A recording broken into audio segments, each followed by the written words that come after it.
Reading. It's Trevor Noah, Born a Crime. Stories from a South African childhood. Adapted. A New York Times bestseller. All right. First of all, I want to say I'm sorry I didn't have the weather. I'm feeling much better now. So much better, in fact, that I have my still very hot. Anyway, remember about Trevor Noah's childhood in apartheid and post-apartheid South Africa. Characters in this book, I would say, are Trevor, that's him as a baby, and his mama, that's her. There's another thing I wanted to say. Sometimes this book talks about all sorts of things. People say, oh, last time, or one of the last times I saw somebody in the youth criminality, and of course I do not. But book, this isn't like everything that we hear in the book is a good thing. And come to your own conclusions. This book is really good because it makes you think about a lot of things. I know I do have some viewers from South Africa. Welcome, like everybody else is welcome too. But this is a place in a part of the world that I have never been. It's a place in the world that maybe you have never. The reason why I love reading, and that's why I always invite you all to read with me. Today we're going to read from section 3. This is chapter 16. The world does. I wanted to say, I feel like I read this already. Maybe not. Maybe not. And I don't see chapter 16, so here we go. Section 3. My mom hated the hood. She didn't like my friends there. If I want them coming inside, she didn't hate them personally. She hated what they represented. Surround yourself with, she'd say, because where you are can determine who you are. She said the thing she hated most about the hood was that it didn't pressure you to become at his university. What's the difference if I'm at university or in the? It's not like I'm going to university. Yes, but the pressure of the university. I know you. You won't sit by and watch these guys become better than you. If you're in an aggressive, you too will become that. I keep telling you to change your life, and you do. Going to get arrested, and when you do, don't call me and teach you a lesson. There are some black parents that actually do that. Kids bail, not hire their kid a lawyer. The ultimate tough love, but it doesn't always work. Love when maybe he just needs love. You're trying to teach him a lesson, and now. One morning, I saw an ad in the paper. Sale on mobile phones, and they were selling them at such a ridiculous price. I knew Bongo had profit. This shop was out in the suburbs, too far to walk and too out of the way. My stepfather's workshop and oh, fortunately, my stepfather's workshop and a bunch of old cars were in our backyard. Stealing Abel's junkers to get around since I was 14. I would say I was prepared correctly. Abel didn't think that was funny. I'd been caught many times, but that had never stopped me from doing anything. Hi, Rosehan, how are you? Born or crime? Stick around, you're gonna like the story, I promise. Street legal. They didn't have proper registrations or proper license plates. Luckily, the back of the garage, I quickly learned I could just put one on, not thinking about any of the ramifications of this. I mm,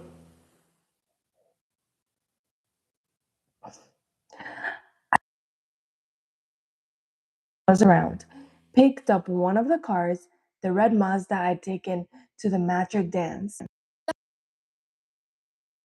and set off in search of a discounted cell phone.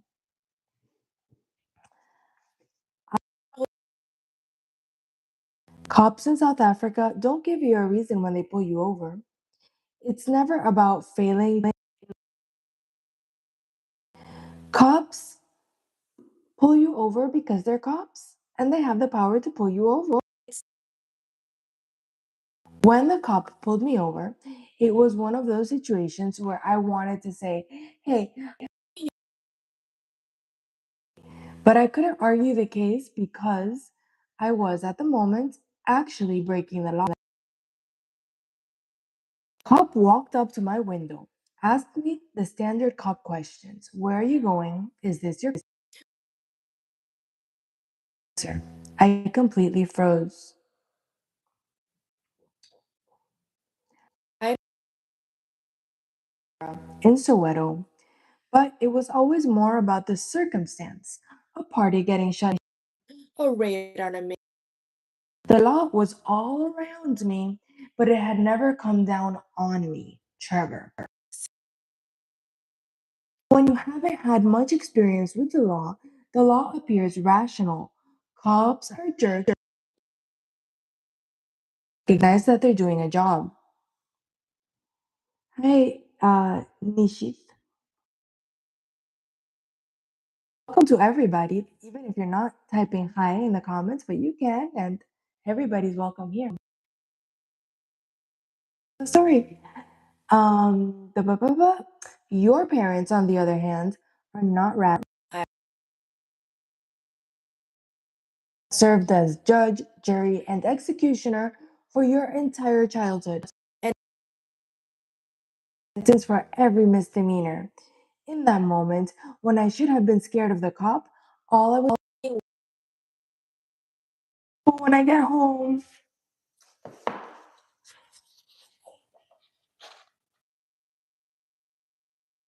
in the number plates registration and discovered that it didn't match the car. Put the cuffs on me and told me I was being arrested on suspicion of driving a stolen vehicle. The car was impounded.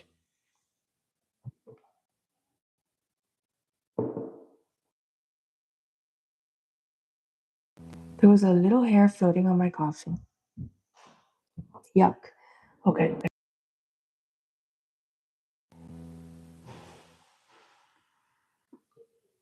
Impounded. At the to the front booking desk where I was charged and fingerprinted. Checking out the car, which wasn't going well for me. Whenever I borrowed cars from a rather than a real client's car, I thought I'd get in less trouble that way. It was a mistake. Being one of Abel's junkers didn't have a clear title of ownership. If it had an the owner would have explained that the car had been dropped off for repairs and the whole thing would have been of an owner. I couldn't prove I hadn't stolen it. Carjacking South Africa at the time, too. So, so common, you weren't even surprised when people were getting shot for their cars all the time. Not only could I not prove I hadn't stolen the car,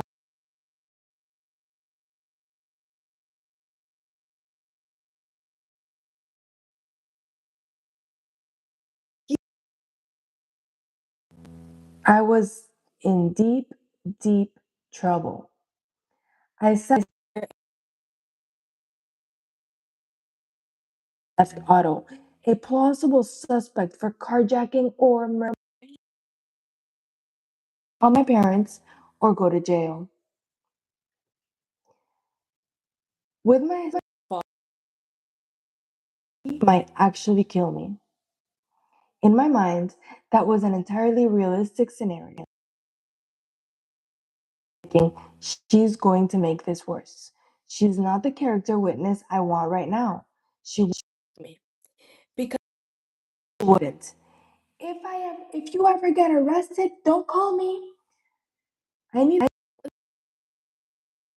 didn't believe she was the person, but I didn't call my parents. I decided I didn't go it alone. I used my call to phone my cousin and told him not to tell anyone what to do. Now I just had to figure out what to do. Afternoon. So by the time I was processed, it was close to lights out. I was spending the night. Like it or not. It was at that point that a cop pulled me aside and told me what I was in for. The You're arrested and held in a cell at the police station until your bail hearing. At the hearing,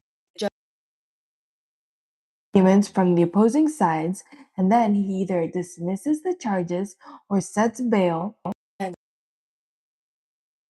can make bail, you pay and go home. But there are all sorts of ways your bail court appointed lawyer who hasn't read your case and doesn't know what's going on. Your family can't pay bail that the court's backed up. Sorry, we're too busy. No more hearings today. It doesn't matter the reason. Back to jail. If your situation isn't resolved that day, you go to prison to await housed with the people awaiting trial. Not even in the awaiting cell.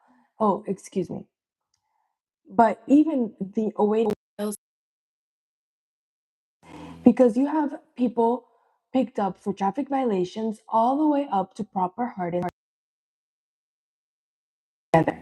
And you can be there for days, weeks, maybe months. It's the same way in America. How the system, if you're poor, if you don't know how the system works, you can slip through the cracks.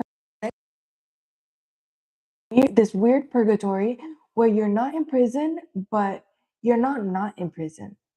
You have, but you're still locked up and can't get out. This cop pulled want to go to jail to your jail bail hearing, they'll give you a state attorney. No time for you. You'll ask the judge for a postponement, and then maybe you'll go free. That you have a right to stay here for as long as you like. You want to meet anywhere near a court or a judge. He wasn't giving me this advice out of the goodness of his heart. With a defense attorney sending him clients in exchange for a kickback. He handed me the and he agreed to take my case. He told me to stay put while he handled everything. Hi, Rahul. Um, Lawyers don't do anything for free. I called a friend and asked him if he could ask his dad to borrow some. He said he talked to his dad and the lawyer got his retainer the next day. Search for me so hard. Subscribe, give me a thumbs up to let me know you're watching. And my channel, you guys. The more you support my channel, the more it will thrive, and the more I'll be able to. Right? Well, I'm not here to talk, is the thing. I'm here to read.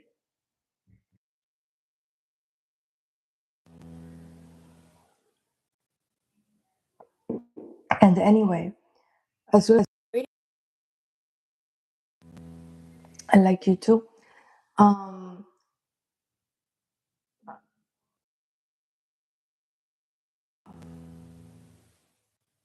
he told me to stay put while he handled everything. Not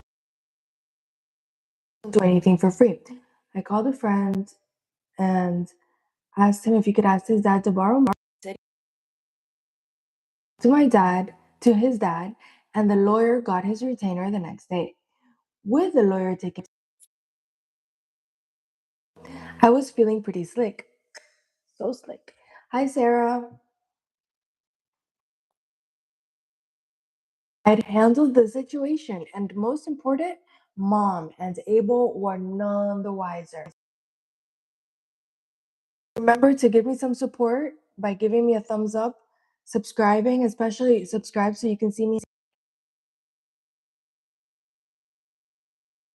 Please welcome from anywhere in the world that you're hanging out. Come. In 3, chapter 16, Nobody Loves You. And catch up with the book, you can watch all of it in the replay. But let's keep going. Mom and Abel were not. Ireland! Awesome! I was in Cork once. Yeah, welcome.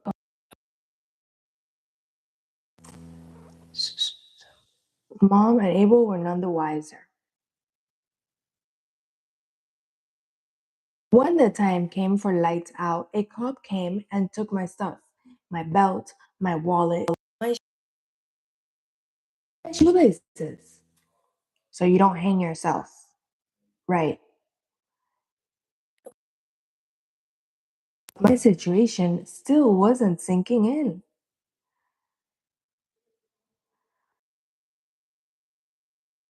Holding cell, looking around at the other 6 guys in there, thinking everything's gonna be cool. I'm gonna get out of this. I thought that right up until the moment the door and the guard yelled, "Lights out!" That's when I thought, oh man, this is.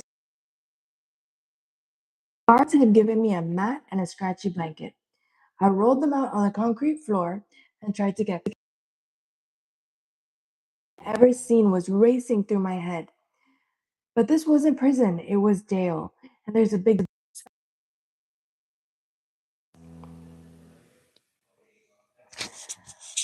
Do you guys want me to go on?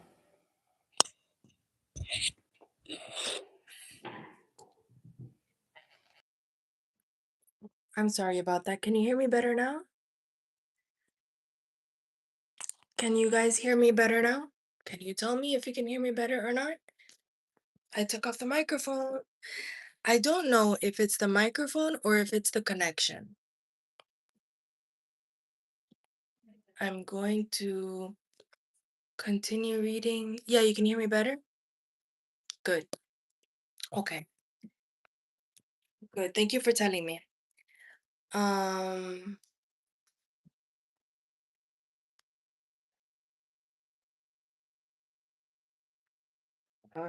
this. Oh man, this is real.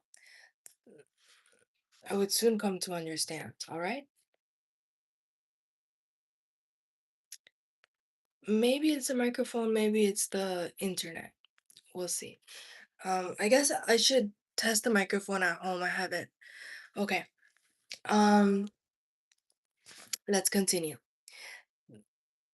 I woke up the next morning with that feeling that fleeting sensation where you think something has all been a dream. Then, I know, I think it's the internet connection. Then I looked around and remembered that it wasn't. Breakfast came, and I settled in to wait. A day in jail is mostly silence, punctuated by passing guards shouting profanities at you, doing roll call. Inside the holding cell, nobody says anything because everyone is afraid and no one wants to appear vulnerable. I didn't want anyone to know that I was just a kid in for a traffic charge.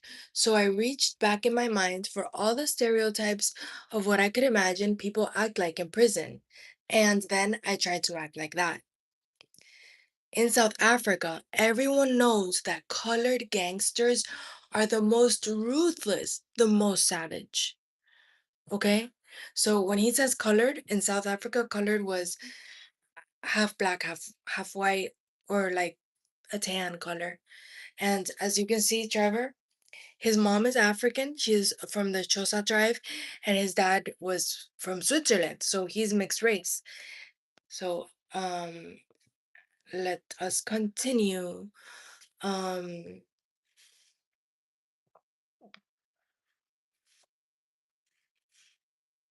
what does it say?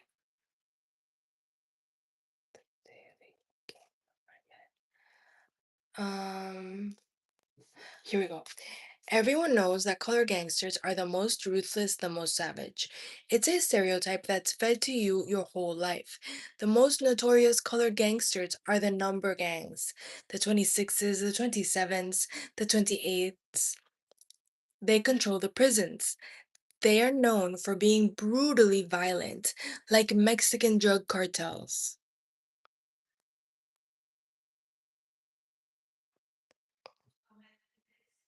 Mm, A lot of these gangs even have the same looks as Mexican gangs. The Converse All Stars with the Dickies pants and the open shirt buttoned only at the top. By the time I was a teenager, anytime I was profiled by cops or security guards, it usually wasn't because I was black, but because I looked colored. I went to a club once with my cousin and his friend. The bouncer searched Mungisi, waved him in. He searched our friend, waved him in. Then he searched me, and he got up in my face. Where's your knife? I don't have a knife. Hey, call me Miss Carmina. For your information, I'm Miss Carmina. Um, where's your knife? I don't have a knife. I know you have a knife somewhere. Where is it?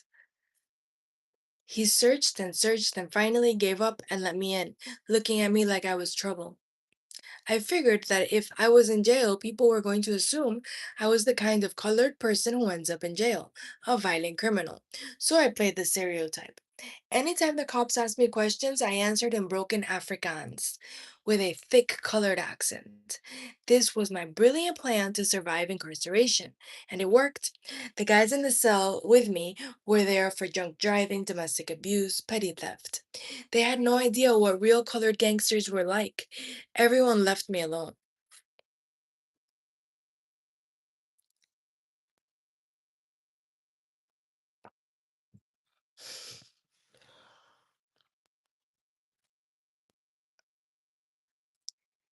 The day of my hearing came.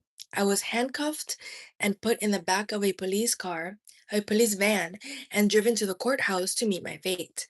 In South Africa, courts to minimize your exposure and your opportunities for escape, um, the holding cell where you await your hearing is a massive pen below the courtroom.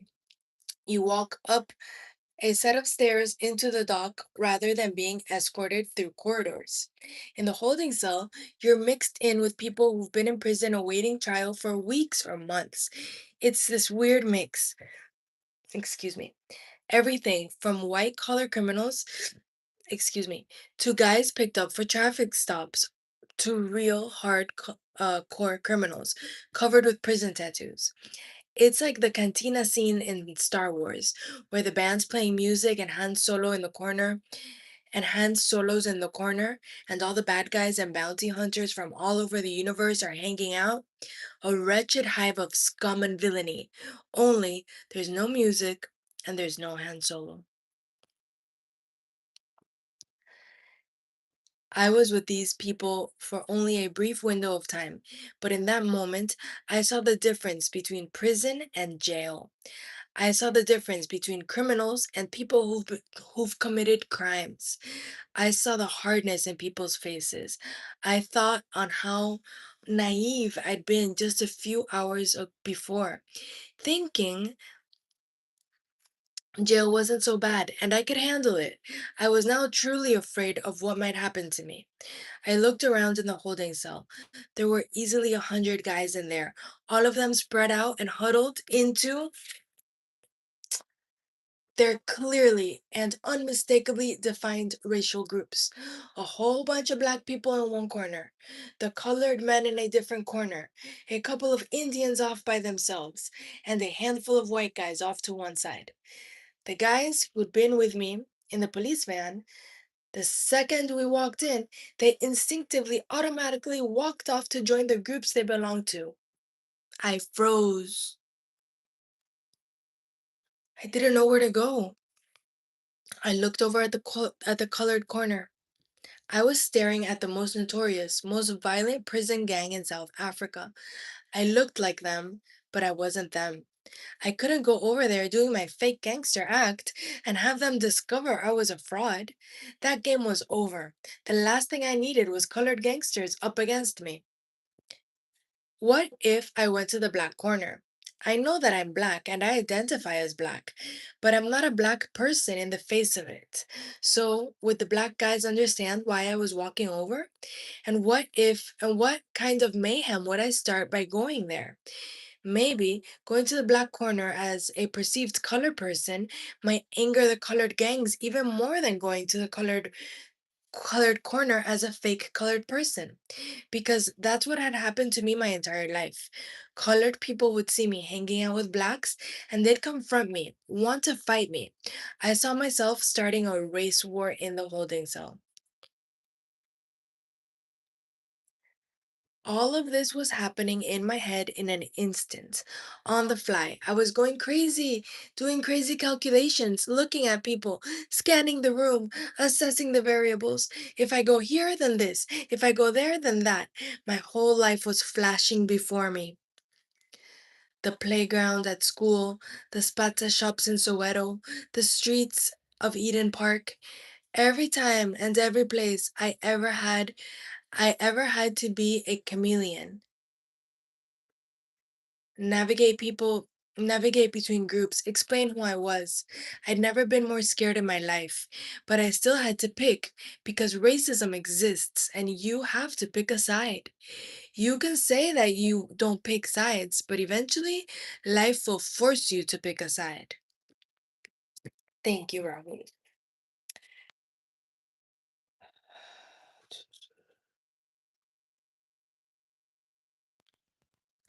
That day, I picked white.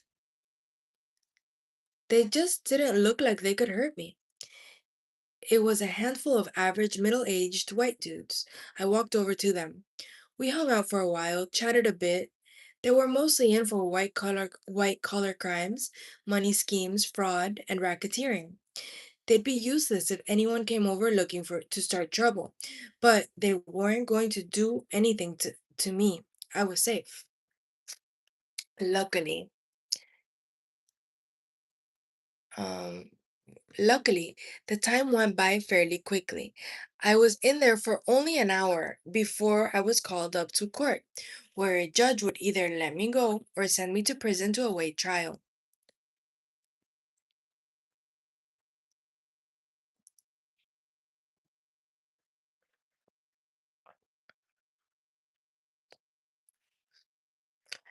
As I was leaving, one of the white guys reached over to me. "Make sure you don't come back down here," he said. Cry in front of the judge, do whatever you have to do. If you go up and get sent back here, your life will never be the same. Up in the courtroom, I found my lawyer waiting. My cousin Lungisi was there too, in the gallery, ready to post my bail if things went my way. The bailiff read out my case number, and the judge looked at me. "How are you?" he said. I broke down. I'd been putting on this tough guy facade for nearly a week, and I just couldn't do it anymore. I'm I'm not fine, Your Honor. I'm not fine. He looked confused. What? I said, I'm not fine, sir. I'm really suffering. Why are you telling me this? Because you asked how I was. Who asked you? You did. You just asked me. I didn't say, how are you? I said, who are you? Why would I waste my time asking, how are you? This is jail. I know everyone is suffering down there. If I asked everyone, how are you, we'd be here all day. I said, who are you? State your name for the record. Trevor Noah. Okay, now we can carry on. The whole courtroom started laughing. So then I did too. But now I was even more petrified because I didn't want the judge to think I was laughing and not taking him seriously.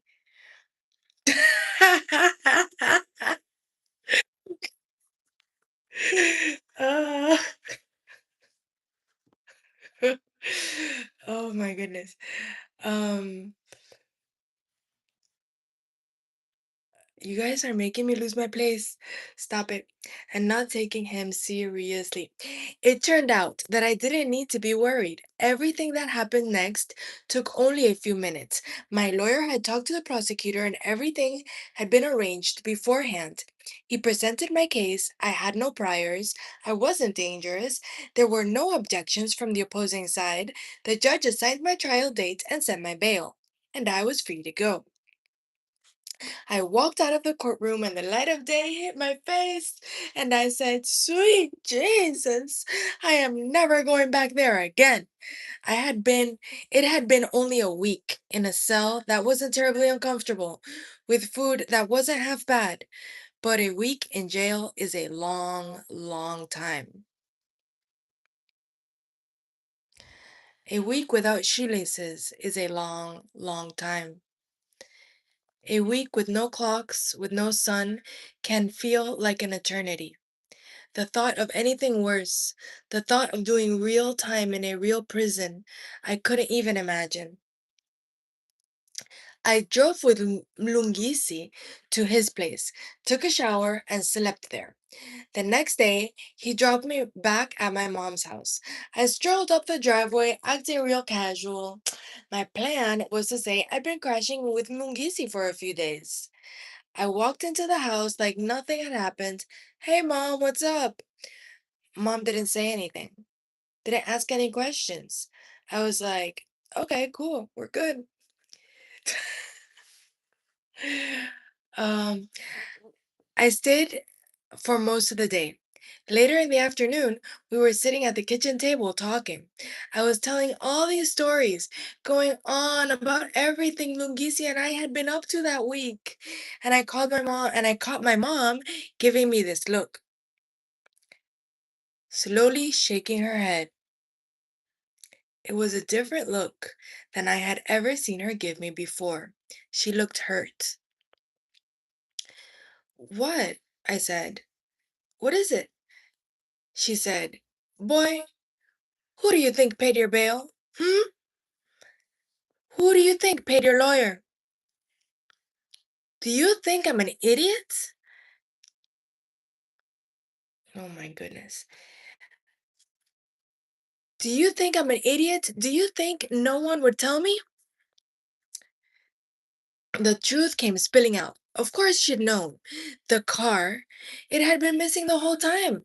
I'd been so wrapped up in dealing with jail and covering my tracks, I'd forgotten that the proof of my crime was right there in the yard, the red Mazda missing from the driveway. And of course, when I called my friend and he'd asked his dad for the money for the lawyer, the dad had pressed him on what the money was for. And being a parent himself, he called my mother immediately. She'd given my friend the money to pay the lawyer. She'd given my cousin the money to pay my bail. I'd spent the whole week in jail thinking I was so slick, but she'd known everything the whole time. I know you see me as some crazy old hag, she said. But you forget the reason I ride you so hard and give you so much grief is because I love you. Everything I have ever done, I've done from a place of love. If I don't punish you,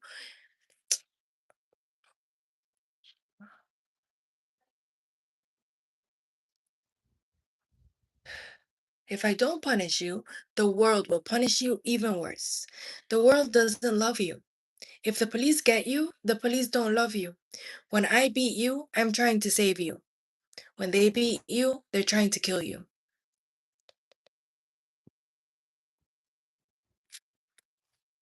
Trevor Noah's mom is my hero. Thank you, Rahul. You're very nice. What do you think of the story? What do you all think of the story? Okay, now this is gonna be like for you guys that have already been listening to the story, you know that at the end of every chapter, Trevor he finishes the story and then he gives us a little piece of his mind, just a thought that is a precursor to the next chapter. Okay? You are distracting me, Rahul. Go to sleep. I'm just kidding. I'm just kidding. No, no, stick around and listen. I love it when you guys listen to my story. Um, okay, so like I was saying, Trevor tells us the story at the beginning of the chapter, and at the end of the chapter, you see here, the story ends. Next page, there's this line that's like to divide. And here he's going to give us a piece of his mind that is going to be a prelude or a precursor to the next chapter, which I'll tell you about right now. This book is Kashif, it's Trevor Noah, Born a Crime. Stories from a South African Childhood. It's Trevor Noah, Born a Crime. Good night, Rahul. Let me read the end of the chapter, you all. Rahul, you're not gonna stick around? Stick around. I'm almost done. My favorite thing to eat as a kid, and still my favorite dessert of all time, was custard and jelly, what Americans call jello. One Saturday, my mom was planning a big family celebration, and she made a huge bowl of custard and jelly and put it in the fridge. It had every flavor, red, green, and yellow. I couldn't resist it. The whole day, every time I walked past the fridge, I'd pop my head in with a spoon and sneak a bite.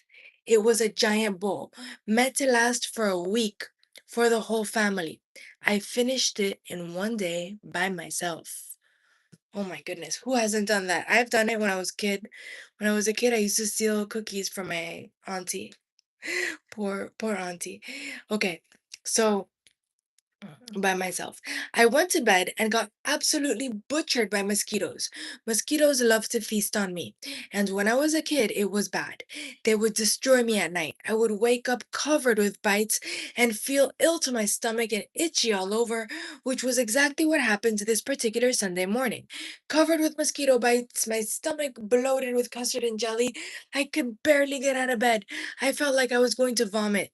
Then my mom walked in. Get dressed, she said. We're going to church. I don't feel well. That's why we're going to church. That's where Jesus is going to heal you. I'm not sure that's how it works. I don't want.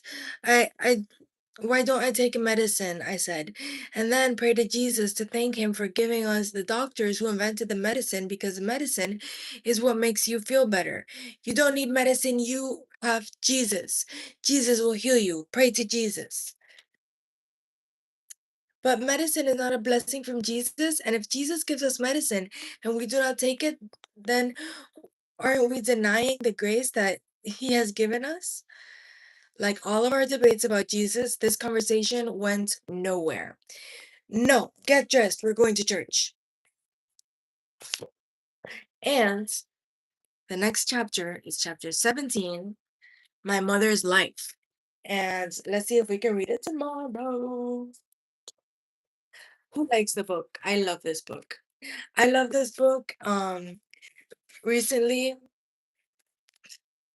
I I ran into my friends from Africa and I mentioned it to him. I said, Jeffrey, what about Trevor Noah? And he said, that guy's hilarious. Yeah. Okay, guys, I am almost done with my lunch. I do have to go back to work. I will be back tomorrow. Tomorrow's a weekday, so from 12 to 1 Pacific Standard Time because I'm in California. Um, no, Rahul, I don't have time. I'm telling you, this is my lunch hour and I spend as much of it as I can reading to you all. And anyway, Rahul, I am not here to make friends like that, like have a conversation or anything. I'm here to read to all of you guys, to anybody that wants to come listen. Okay, everybody is welcome. Doesn't matter where you are or who you are. Please, Rahul, be thankful for my reading. Be thankful for my reading. This is what I have to give to you all. I like to share books from my library. And another thing I needed to say, Rahul, if you're listening, anybody else that's listening, anybody listening on the replay, we're coming to the end of this book. Look, this is where we are. See, we only have a little bit more. Actually, let me check. Next chapter is chapter 17. And it looks long. And after that, that's it. After that, that's the last chapter. After chapter 17 is this section that says apartheid history, which I can read to you all. Why not? But I'm looking for the next book that I want to read. So if you have a book that you want to hear me read, let me know in the comments or whatever. Or if you have a topic that you want me to read about, maybe you don't have a book, but you want to hear like a love story or a mystery or a classic. One book that I have at home that I like, I don't know if you guys would like it. I have The Jungle Books by Rudyard Kipling. I started to read it, but I'm not done reading it. And I can come read it from the beginning with you guys. Let me know. Let me know what you're thinking. Otherwise, I'll be forced to make the decision on my own. Tell me what you guys want to hear me read next, okay?